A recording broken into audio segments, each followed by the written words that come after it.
Okay, so people have been asking to see the garden, as I've been writing about it quite a bit a lot lately, so I figured I'd bring this out here so you can see what I did to the backyard.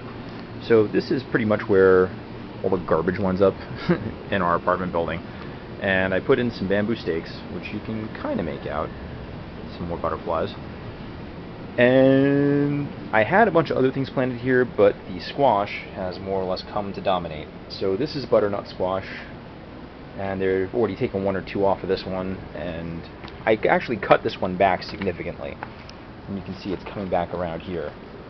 These are the tomatoes, and starting at the bottom here, that's my cherry tomato vine, which comes all the way up and then comes all the way over. You can see some tomatoes there, and more tomatoes there, and more tomatoes there, and more tomatoes there, and more tomatoes there, and more soon-to-be tomatoes up here. There's no suckers there yet for me to prune. But it also then comes back over this way, and comes all the way over here. There's some more tomatoes, and there's some more tomatoes, and there's some more tomatoes, going all the way over to the trellis where my spaghetti squash was before the vine borers got it. And thankfully I got at least one good squash out of them. There's a bunch of oregano down here, some of my wildflowers, a bunch of oregano over there, some basil.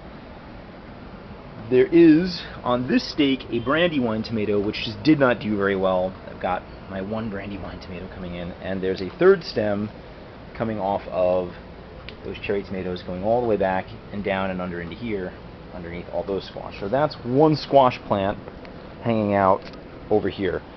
My second squash plant starts here and goes all the way over there, and that's my backyard right now. So there are two butternut squashes in this backyard. That's it, two. But as you can see, they are going pretty feral and just rampantly taken over here.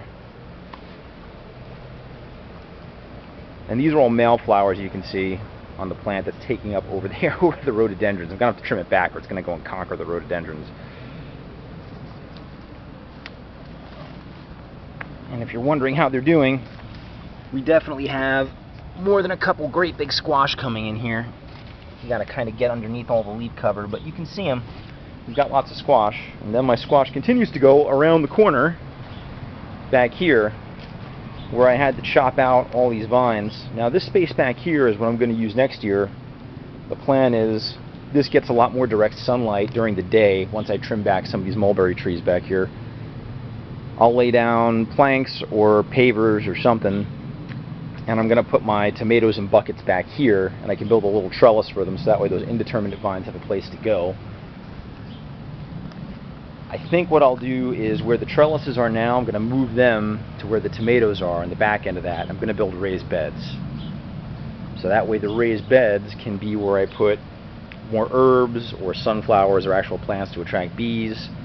Where the trellises are currently, I'm going to build another raised bed and put in 8 or 10 foot poles, and I'll put scarlet runner beans over here. So that's going to be my bean patch.